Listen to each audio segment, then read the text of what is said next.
5 pang drug user umano ang nadagdag sa listahan ng mga napapatay sa kampanya kontra droga. Ayon sa kalibin ng isa sa mga napatay, bigla na lang pumasok ang mga armadong lalaki sa kanilang bahay at pinaputukan ng kanyang kinakasama. Hinaing ng pamilyang hindi dapat pinatay na lang ang mga biktima na parang mga hayop. Nakatutok si Emil Sumangil. Eksklusibo.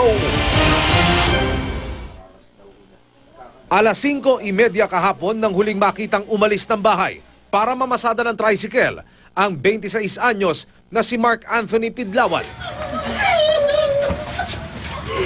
Pero di na siya nakabalik ng buhay at nasa ataol na nang iuwi sa kanyang pamilya kanina.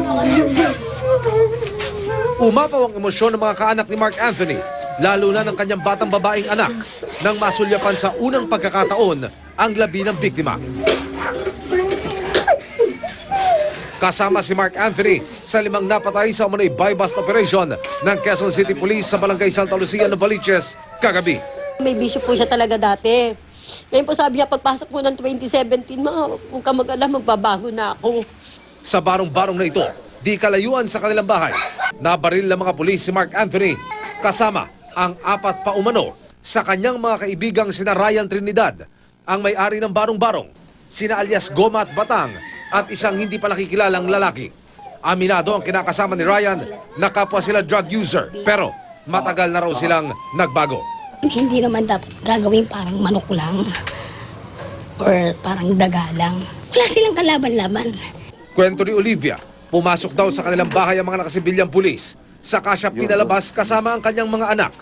Maya-maya pa, umalingaw-ngaw na raw ang mga putok ng baril. Anong sabi ng mga pulis? Buy-bust to? Follow-up operation to? Anti-drugs operation to? Ano sabi? Wala sinabi. Nagpakilala po sila mga pulis. Hindi. Paano niyo po nalaman pulis? Meron akong namumukhaan. Hindi ako nagkulang na magulang sa pangaral sa kanila. Mali pa rin po yung procedure nila kung paano nila ulihin yung mga gumagamit ng droga. Imbis na ulihin nila, pinapatay na lang nila bigla. Ang QCPD wala pa raw maibigay na pahayag sa ngayon lalo't gumugulong pa umano ang kanilang investigasyon. Emil Sumangil, Nakatutok, 24 Oras.